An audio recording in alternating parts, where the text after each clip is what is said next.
आदाब, खुसूसी प्रोग्राम दो रुख में आपका इस्तकबाल करते हैं। मैं हूं आपके साथ सना वारिस। इलेक्शन कमीशन के जरिए इंतखाबी जंग का ऐलान कर दिया गया। इलेक्शन कमीशन ने लोकसभा की कुल 543 सीटों पर 7 मरहलों में इंतखाबात कराने का ऐलान किया है। चुनाव के पहले मरहले के तहत 11 अप्रैल को वोटिंग होगी, जबकि दूसरा मरहला 18 अप्रैल को, तीसरा 23 अप्रैल को, चौथा मरहला 29 अप्रैल को, वहीं पांचवा 6 मई को, छठा 12 मई को और सातवां और आखिरी मरहला 19 मई को अंजाम पाएगा। सभी मराहिल के इंतखाबात के वोटों की गिनती 23 मई को होगी। 22 रियासतों में मरकज के जेरे इंतजाम इलाकों में एक ही मरहले में इंतखाबात होंगे। जम्मू कश्मीर में 5 मरहले में लोकसभा के इंतखाबात होंगे, जबकि यूपी, बिहार और बंगाल में 7 मराहिल में वोट डाले जाएंगे। साथ ही इलेक्शन कमीशन ने आंध्र प्रदेश, उड़ीसा और अरुणाचल प्रदेश और सिक्किम में असेंबली इंतखाबात का भी ऐलान किया है। इंतखाबी जंग के ऐलान के साथ ही इंतखाबी ज़ाब्ते अखलाक नाफिज हो गया है। आज दो रुख में इंतखाबी जंग के ताल्लुक से अपने 2 खास मेहमानों का रुख जानने की कोशिश करेंगे।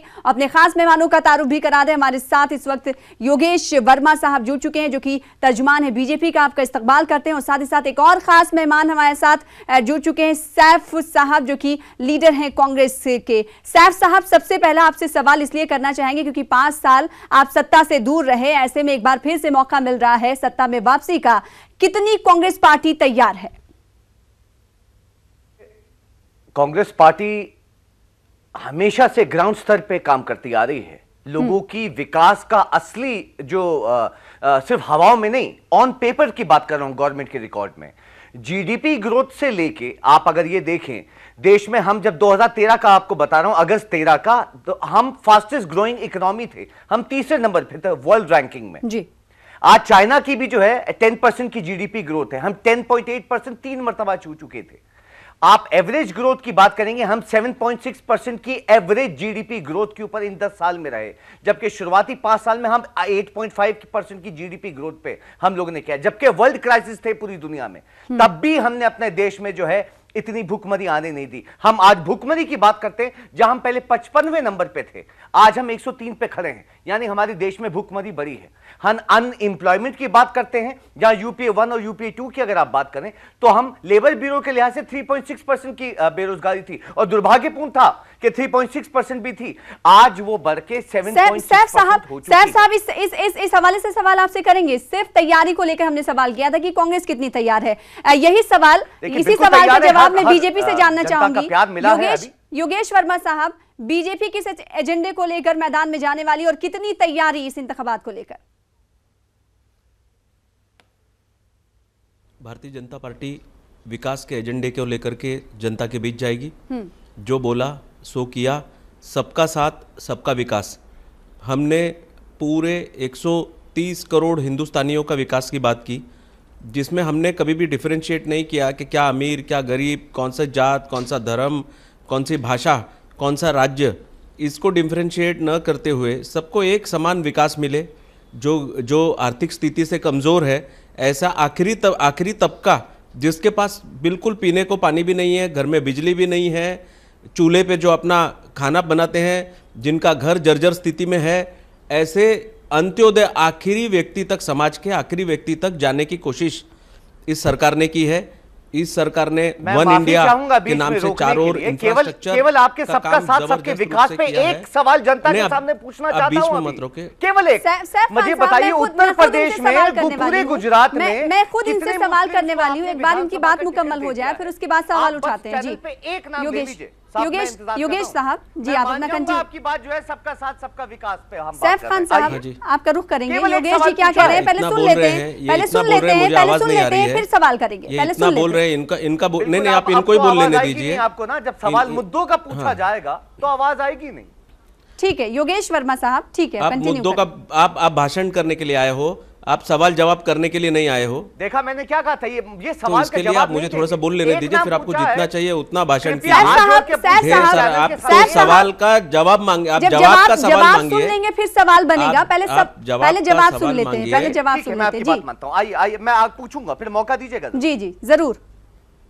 देखिए, हम समाज के सारे तबकों को साथ में लेकर के, सबको इकट्ठा करके, जिस को भी सरकारी मदद की जरूरत है, जिस वर्ग को ऐसा लगता है कि सरकार हमारे साथ होनी चाहिए, ऐसे सभी वर्गों के साथ इस सरकार ने काम करने का प्रयास किया। इस सरकार ने यानी आप ये कह रहे हैं कि 5 साल आपकी सरकार के कामयाबी के साल रहे।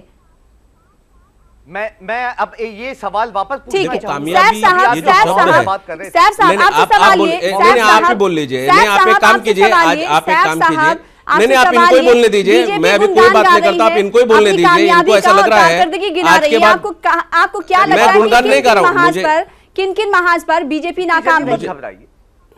सैफ साहब अब बोलिए, अब बोलने का मौका मिल रहा है, बोलिए जी। मैं बस इनसे एक सवाल पूछ रहा था, पेड़ों के धराधर घुमाने की जगह सच्चाई के ऊपर बात करिए ना। अभी मैंने पूछा आपसे, उत्तर प्रदेश में, गुजरात में, विधानसभा में सबका साथ सबका विकास की बात कर रहे हैं ना। एक मुस्लिम का नाम बता दीजिए जो आपने टिकट दिया हो विधानसभा का, केवल एक। अभी पता चल जाएगा दर्शकों को कितना सबका साथ और सबके विकास की बात हो रही है। हमारी पार्टी अभी एक नाम पूछा है, पेड़ों के धराधर मत घुमाइएगा, मुद्दे पे बात करिएगा। जनता पार्टी में, मुद्दे कांग्रेस में और भारतीय जनता पार्टी में आप ही बोल, एक काम करिए, सवाल का जवाब दे दीजिए। आप इतना जोर जोर से चिल्ला रहे हैं, आप कांग्रेस के प्रवक्ता कम और कव्वाल ज्यादा लग रहे हैं मुझे। आप मुझे कव्वाल ज्यादा लग रहे हैं और कव्वाली करने के लिए आए हैं, आप बात करने के लिए नहीं आए, आप बहस करने के लिए नहीं आए। नहीं आप एक नाम बता दीजिए। अब देखिए, मैं भी ऐसे बात कर सकता हूँ जैसे आप बात कर रहे हैं। आप लोगों को लोग अपना पैसा खर्च करके टीवी देख रहे हैं, लोग बिजली खर्च करके टीवी देख रहे हैं। अब उनका जवाब सुन, ये कवाली सुनने के लिए नहीं, सवाल है जो पूछने हैं बीजेपी से, कांग्रेस से, सुन लेते हैं। नहीं इनको ही बोलने दीजिए। योगेश साहब जी, मैं आपको एक बात बता रहा हूँ, इस देश में अंत्योदय यानी आखिरी व्यक्ति तक, आखिरी तबके तक इस सरकार ने जाने की कोशिश की है। सरकार ने अलग अलग बहुत सारे माध्यमों से कई सारी योजनाओं के वाजिब से और सभी लोगों को अपने साथ लेकर राष्ट्र निर्माण में, राष्ट्र के विकास में सबको साथ में ले जाने की कोशिश की। ये तो मुस्लिम और हिंदू ढूंढ रहे हैं कांग्रेस को हिंदू और मुसलमान। आप दिखाइए मत, आप दिखाइए मत, आप दिखाने की कोशिश मत कीजिए। आपको लोगों ने बहुत देख लिया, आपको लोगों ने 60 साल देख लिया। आप अभी झूठे आंकड़े बता रहे थे।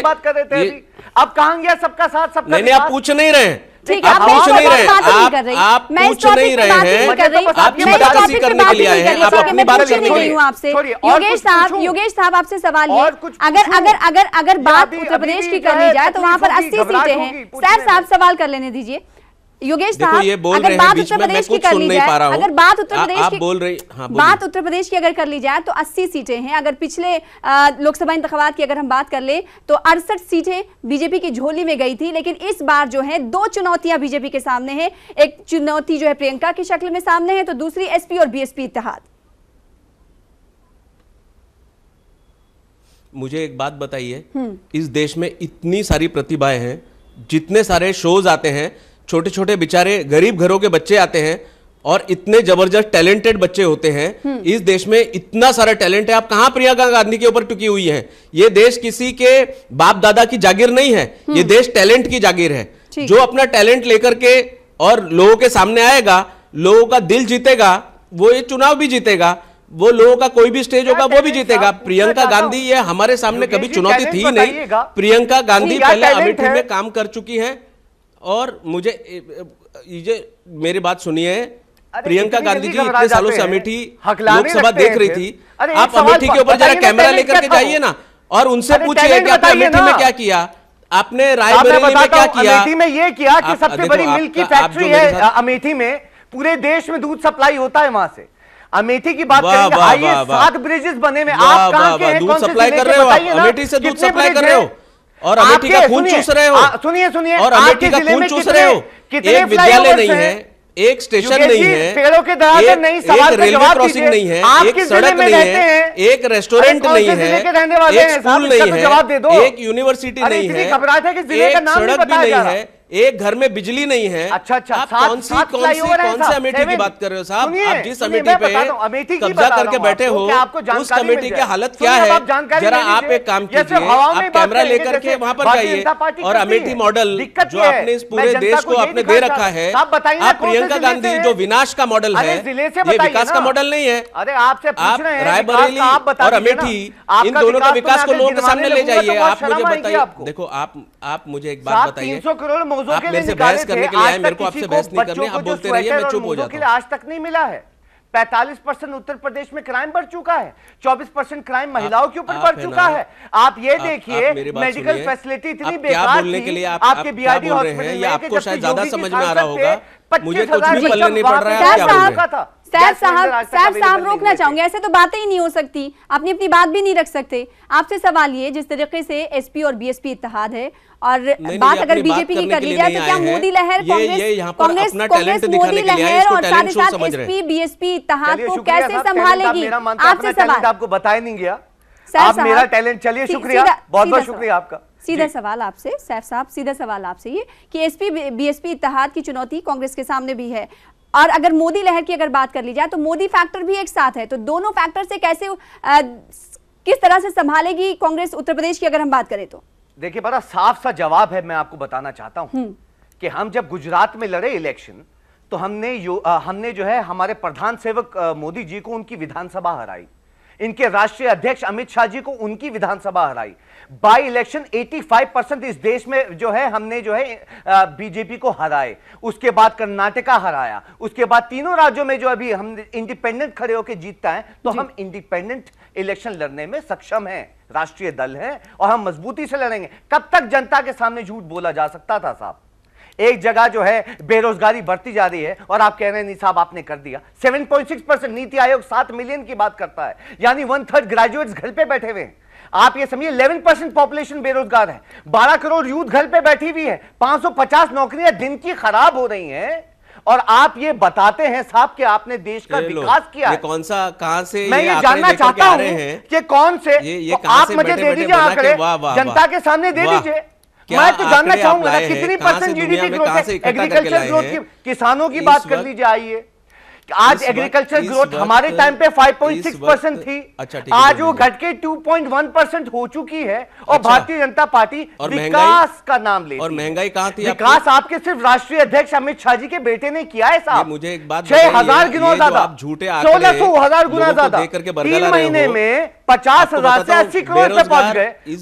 वो टेक्निक बता दीजिए साहब, हमें भी चाहिए, देश के कार्यकर्ता हो गए हैं, चाहिए वो जो परिवारवाद लेकर के जो पार्टियां मत बात करिए, और जो उसके गुलाम हैं, मत घुमाइए पेड़ पे, मौजूदा मुद्दों पे बात करिए। देश के लिए काम नहीं कर रहे हैं, एक परिवार को घोटाला करने में मददगार टेररिज्म की बात करेंगे। आप जानते हैं, मैं बताना चाहूंगा, आज तारीखों का ऐलान हो गया है, तारीखों का ऐलान हो गया है। एक बार फिर आवाम ये चाहती है कि बीजेपी ने क्या कुछ काम किया, मोटे मोटे तौर पर उसे सामने लाया जाए। योगेश वर्मा साहब, आप ही बता दीजिए, बीजेपी की जानिब से क्या कुछ मोटे मोटे काम किए गए जिसको लेकर आप जनता के सामने जाएंगे और एक बार फिर से कुर्सी चाहेंगे? वो तो कुछ है नहीं जो ये बताएंगे। सबसे पहले तो मुझे लगता है कि आम जनता, आप कव्वाली कर लीजिए साहब, खान साहब आप कव्वाली कर लीजिए, आप बहुत बढ़िया कव्वाली करते हैं। आपको अगर आप आंकड़े लेकर के आप चैनल्स पे आ जाते हैं, कव्वाली लगती है। नहीं, आप कव्वाली करिए। आप ये सवाल नहीं पूछ रहे हैं, जवाब नहीं देंगे, कोई विषय नहीं है, आप बीच में, आपको जब कर्टसी भी नहीं है तो आप भी बोलते रहिए। जनता के सामने जवाब देने से तो आपको है नहीं।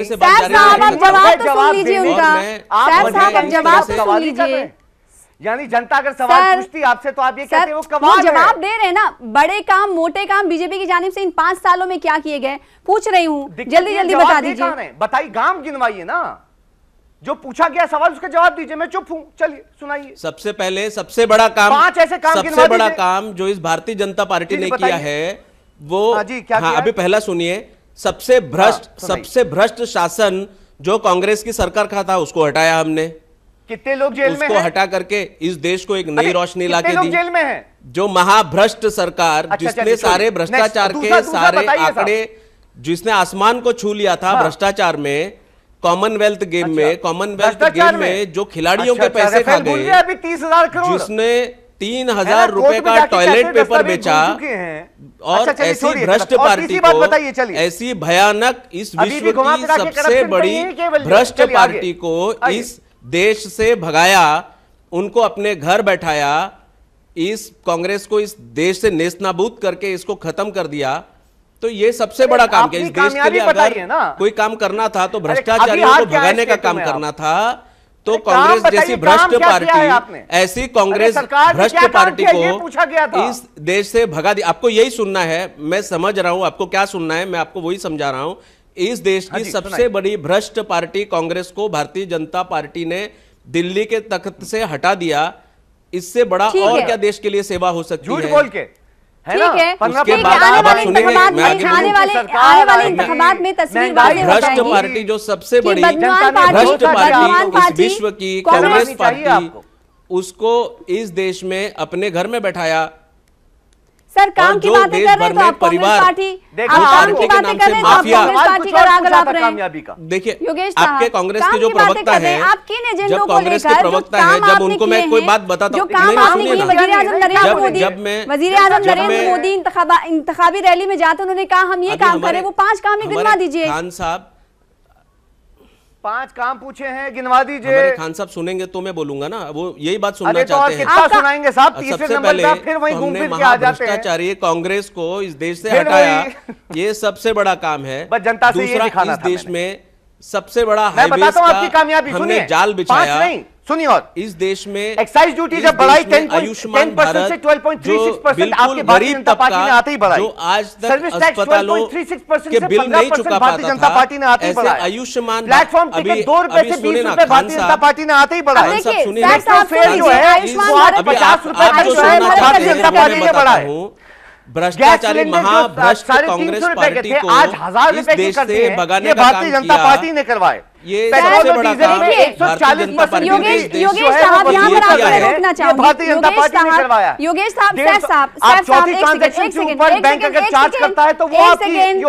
साहब एक सेकंड योगेश साहब, आपको यहाँ पर इसलिए रोकना चाहूंगी, यहाँ पार्टी की बात नहीं हो रही, यहाँ बात काम की हो रही है। एक 5 साल आपकी सरकार सत्ता में रही, अब सरकार आएगी तो क्या कुछ काम करेगी, ये सवाल मैंने आपसे किया। खान साहब बीच में बोलते हैं, वो नहीं बोल रहे हैं, आप बोलिए, अपनी बात रखिए। जितने भी हमारे काम जो इस वक्त जितने भी काम हमारे पूरे देश भर में और हाईवेज के चल रहे हैं, इस देश में उज्ज्वला योजना जो चल रही है, इस देश में आयुष्मान भारत जो इतनी बड़ी योजना जो मेडिकल क्षेत्र में की है, जो टॉयलेट्स का काम जो आज 8 करोड़ टॉयलेट, आप खान साहब आप जिस पार्टी के हैं, आपको इतनी कर्टसी भी नहीं है कि जब दूसरा प्रवक्ता बात कर रहा है तो आप नहीं, मैं घबरा नहीं रहा हूं, आप परेशान हो रहे, फिर मैं बोलता हूं तो आपको अच्छा नहीं लगता। बताइए ना, फिर आप यूं जवाब नहीं दे रहे। फिर हम लोग कांग्रेस के भ्रष्टाचार के ऊपर बात करते हैं। योजना आप मुझे एक बात बताइए, कॉमनवेल्थ गेम में जो 75,000 करोड़ रुपए का घोटाला हुआ, उस 75,000 घोटाले के करोड़ रुपए के घोटाले के ऊपर भी हम लोग बात करेंगे। अभी जो ब्रिज कॉमनवेल्थ गेम के वक्त कांग्रेस सरकार ने, शीला सरकार ने, आप मेरे सवालों का जवाब ही नहीं दे रहे। जो ब्रिज बनाया था, आप मेरे सवालों का जवाब ही नहीं दे रहे। नहीं, आप मुझे आप एक खान साहब को, अगर एक खान साहब मेरे को जवाब देने नहीं देंगे तो मैं इस तरह की बातें करूंगा। सैफ खान, अगर खान साहब मुझे इंटरप्ट करेंगे, आपसे मुद्देबाना गुजारिश है, थोड़े से वक्त के लिए चुप हो जाइए, मुझे काम ले लेते हैं, इनका जवाब भी ले लेते हैं जी। हाँ, तो आयुष्मान भारत, ये जो इतनी बड़ी गरीबों के लिए जो योजना, मेडिकल योजना जो इस मोदी सरकार ने शुरू की, भारतीय जनता पार्टी के सरकार के नेतृत्व में शुरू की, ऐसी कई सारी योजना, इसको लेकर के हम लोगों के बीच जाएंगे, हम लोगों को बताएंगे कि इस सरकार ने बिल्कुल आखिरी तबके का व्यक्ति जो है उस तक इस सरकार ने पहुंचने की कोशिश की है। नमामि गंगे प्रोजेक्ट हो या इस देश के इंफ्रास्ट्रक्चर का प्रोजेक्ट हो, इस देश का इलेक्ट्रिफिकेशन, 18,000 गांवों के अंदर बिजली पहुंचाने का काम हमने किया है। इस देश के अंदर रास्तों का काम, इस देश में रेलवेज के अंदर जिस प्रकार से रेवोल्यूशनरी काम हुआ है, जिस तरह से पूरी रेलवे को बदलने का काम किया, तो मैं तो कहता हूं एक भी सेक्टर, चाहे वो फिर एजुकेशन का फील्ड हो, चाहे वो फिर जो विदेशी एफडीआईज का विषय हो, चाहे फिर डिफरेंट, चाहे फिर काला धन जो होगा, जो ब्लैक मनी होगा, उसके ऊपर अटैक करने का विषय हो। 5 साल गुजर गए, अभी नहीं आए 15 लाख रुपए इस देश में किसानों से लगा करके। हाँ जी, 5 साल गुजर गए, 15 लाख रुपए नहीं आए अभी तक। नहीं, क्या था? 5 साल गुजर गए आपकी सरकार को। आपको 15 लाख रुपए चाहिए? हमें नहीं चाहिए। वादा क्या किया गया? नहीं, मोदी जी ने कभी भी 15 लाख रुपए हमने देने की बात नहीं की थी। नहीं, आप इस तरह से बात कर रही है। नहीं, आप एंकर होकर के आप इस तरह से आवाम से भारतीय जनता पार्टी ने कभी भी ये वादा नहीं किया था। एंकर का काम होता है सवाल और पूछना। मैं बता रहा हूँ जितनी सारी योजनाएं भारतीय जनता पार्टी ने वादे किए गए आपकी पार्टी से, अगर कांग्रेस सत्ता में होती तो कांग्रेस से सवाल होता, कांग्रेस सत्ता में होती तो कांग्रेस से सवाल होता, अभी आप सत्ता में हैं तो आपसे सवाल है, फिर आप एंकर हो गए। ये किस ओर इशारा है? इस जनता को ये कहा था, मेरी बात सुनिए, ठीक है, भारतीय जनता पार्टी ने इतने सारे काम किए तो मुझे लगता है कि 15 लाख से भी ज्यादा पर व्यक्ति से ऊपर यह काम हुआ है। ठीक है, अगर आप इस तरह से बात करेंगे तो कोई भी सरकार आएगी, कल सरकार को ये थोड़ी बोल सकते कि हम 20 लाख रुपए आपको देंगे या 30 लाख रुपए आपको देंगे। तो ये विषय जबरदस्ती भारतीय जनता पार्टी के साथ चिपकाना ये लोकतंत्र के लिए हितकारी नहीं है। ठीक है, ठीक है, अब आपका जवाब ले लेते हैं। ठीक है, अब आपको बहुत टाइम दे दिया योगेश साहब, आपको बहुत टाइम दे दिया, आपको बहुत टाइम दे दिया, आपने सवाल मेरे ऊपर ही उठा दिया, आपने सवाल मेरे ऊपर उठा दिया। सैफ साहब, आपने सुना योगेश साहब को, उन्होंने कहा कि बहुत सारी चीजें हैं, बहुत काम किए। आप मुझे मोदी जी का एक क्लिप बता दीजिए जिसमें मोदी जी ने ये कहा है। मुझे एक बात बता दीजिए, इतना सारा इस भारतीय जनता पार्टी की सरकार में काम हुआ है, लेकिन किसी भी व्यक्ति को डाउन करने का किसी भी सरकार को इस तरह से उसके ऊपर बोलना, मुझे लगता है ये भारतीय जनता पार्टी के साथ अन्याय है। बताना चाहता हूं ठीक है, कि मेडिकल पे 4% सेस लगा के मेडिकल और एक्सपेंसिव करने का काम किया है। यहां तक कि सुप्रीम कोर्ट के एक लॉयर जो है, जो दिल के स्टंट का एक केस जीते, उसको भारतीय जनता पार्टी ने अपनी जीत बता दी। वो केस जीते कि दिल के स्टंट सस्ते होने चाहिए, जिसकी वजह से सुप्रीम कोर्ट ने आदेश दिए कि सस्ते हो जाएंगे, उनको इन्होंने अपना खिताब बना लिया। पहले हमारी मेडिकल पे जीडीपी कंट्रीब्यूशन हमारे देश का होता था 4.4%, जो कर रहा है वो सरकारी अधिकारी कर रहे हैं, वो भारतीय जनता पार्टी नहीं कर रही है। और ये अपने आप की मेडिकल पे कामयाबी बताते हैं। तभी हम जो है बीआईडी हॉस्पिटल में 25,000 बच्चा जो है जो हमारे मुस्लिम बहनें साहब। अब आपने बात की मेडिकल की, सुनिए आपने परेशान किया जाता था, कितना ब्लैक मनी पकड़ा गया है, क्योंकि ऐसी महिलाओं को बचाने के लिए भारतीय जनता पार्टी आ चुका है, ट्रिपल तलाक का बिल लेकर नेपाल में है, और ऐसी हमारी बहनों के साथ ये सरकार खड़ी रही उसमें है, और इस सरकार ने बहुत बड़ा काम किया इस 100% ऑलमोस्ट आ गया है। अब क्या कहना चाहेंगे? फिर आप बात करते हैं 30 लाख रुपए की। भाई कौन से अकाउंट में भेजा है, किसके भेजा है, जरा नाम लेके बताइए, हम जानना चाहेंगे। फिर आपने बात की बिजली की। मैं बताना चाहूंगा आपको 58,20,000 विलेजेस को इंडियन नेशनल कांग्रेस के टेन्योर में इलेक्ट्रिफाइड कर दिया गया था, यानी बिजली दे दी गई थी। क्या नंबर है साहब बताइए ना, क्योंकि आपकी भी 10 साल सरकार रही है। सुनिए, अटल बिहारी वाजपेयी जी की सरकार रही है, अब आपकी मोदी जी की पूरे 5 साल की सरकार हो चुकी है, यानी तकरीबन जो है 10 साल से ज्यादा आप जो है टेन्योर में आ चुके। और कितने विलेजेस इलेक्ट्रिफाइड कर दिए गए हैं, जरा फिगर तो बताइए, जनता को पता चलेगा। फिर आप रेलवे की बात करते हैं। सुनिए, आप ही की बात का जवाब दे रहा हूं, इतना मत घबराइए। क्या बात कर रहे हैं? रेलवे की बात कर रहे थे। मैं बताना चाहूंगा हमारे भारतीय जनता पार्टी के प्रतिनिधि को कि लखनऊ की अगर मैं बात करूं रेलवेज की, तो 1500 नौकरियां तो रेलवेज की वहां पे बकाया है।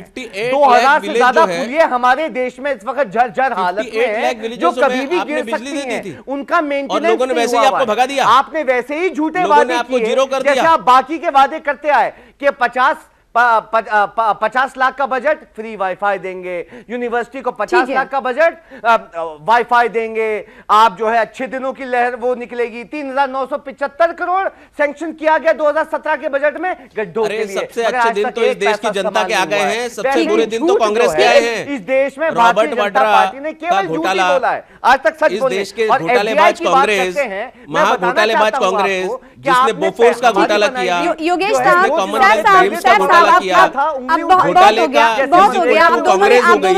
आज देश की जनता कांग्रेस को एक घोटालेबाज दल करके इस्तेमाल करती है। वर्ल्ड में आज राहुल गांधी की जो इमेज है वो एक महाघोटालेबाज और महाभ्रष्ट पार्टी का रिप्रेजेंटेटिव करके एक विलेज है।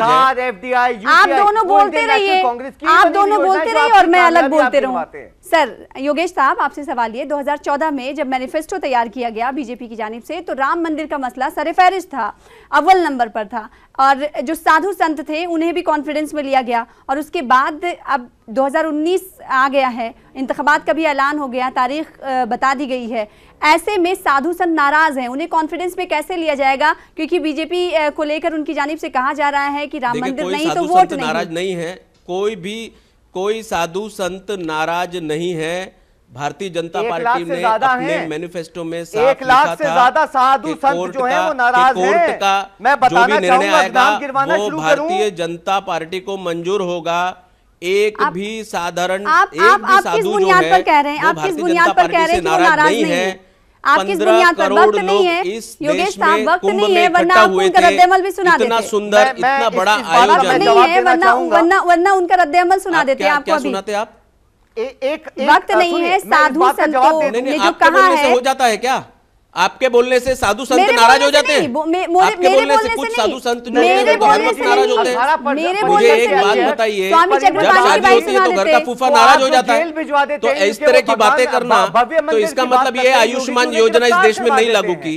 इसका मतलब ये है कि किसान इंश्योरेंस योजना इस देश में लागू नहीं की गई, फसल इंश्योरेंस योजना इस देश में लागू नहीं की गई, यूरियाओं का नीम कोटिंग इस देश में लागू नहीं किया गया। क्या इस देश में सैनिकों के लिए कुछ नहीं किया गया? क्या इस देश में एजुकेशन के अंदर एक बहुत बड़ा बदलाव नहीं आया गया? क्या इस देश में बहुत बड़ी बड़ी इंडस्ट्रीज, क्या फॉरेन फंड नहीं आया क्या? मुझे एक बात बताइए, इस देश में इंफ्रास्ट्रक्चर के अंदर कितना बड़ा बदलाव आया? आप जो गाड़ी लेकर के और जो खड्डे वाले रोड, बीजेपी की जानिब से ये कहा जा रहा है कि तरक्की के मनाजिल तय किए गए हैं, वहीं कांग्रेस हर महाज पर बीजेपी को नाकाम बता रही है। अब आने वाले इंतखाबात में ही पता चल पाएगा कि अवाम जो है किन पार्टियों को मखसूस कर बरसर इख्तिदार लाती हैं, सत्ता पर लाती है, देखने वाली बात होगी। फिलहाल बेहद शुक्रिया आप दोनों खास मेहमानों का हमारे साथ जुड़ने के लिए, इस खुसूसी प्रोग्राम में अपना मौक़िफ़ रखने के लिए। फिलहाल इसी के साथ दीजिए मुझे इजाजत। आदाब।